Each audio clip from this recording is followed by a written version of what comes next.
We're in West Hall with John Davis from Wheatstone. Now I'm like being sentimental. I'm thinking back into Detroit. I worked in Detroit in radio at WJR. Loved that station. It was my first radio station to work at. Worked at Tower 98 in Toledo. Loved the radio business. And we were working on some other consoles at the time.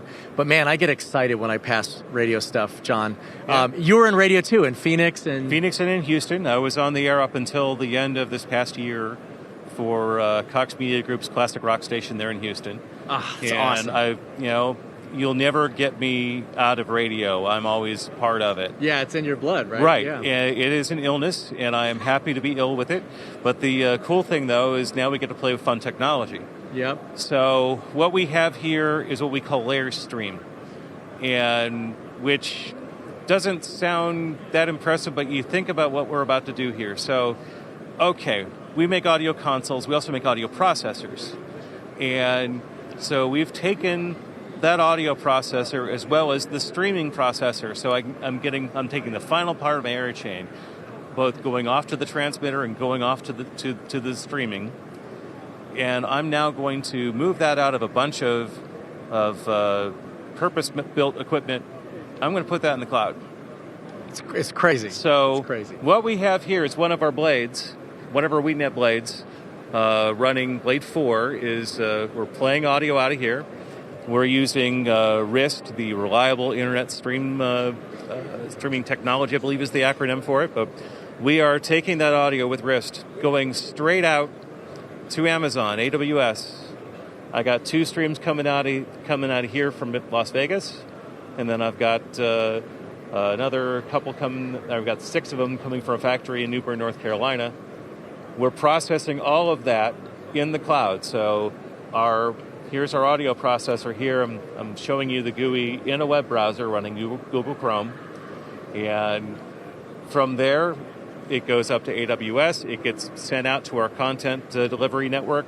So you can bring up the stream of what we're playing here from the booth on the internet, as well as you can then pull it down using an IP pipe into MPX, into your transmitter.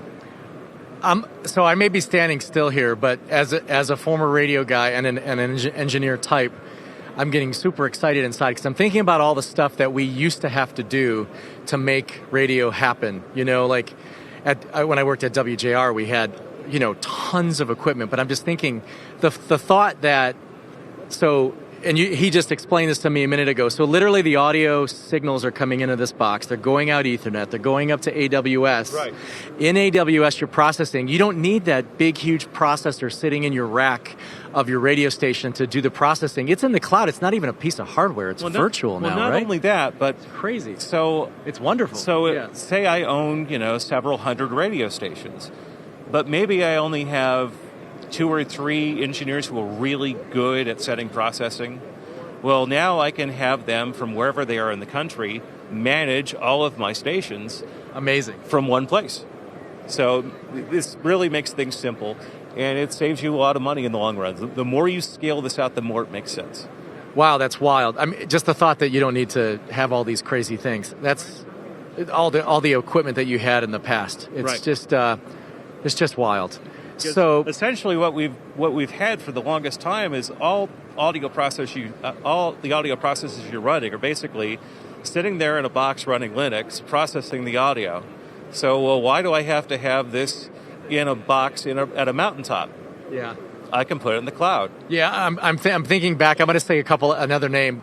So I remember when we were doing radio. We had our the lexicon on the outside, right. And you had your Orban Odysseys, and you had all these different devices that you needed, and the fact that you don't need them in a piece of hardware anymore is just wild. As a hardware company, it's kind of frightening sometimes, but at the same time, it's what's exciting about it because... But you're moving with the times and you're innovating. We are being nimble, and we're taking this technology and pushing it as far as we can go. Right.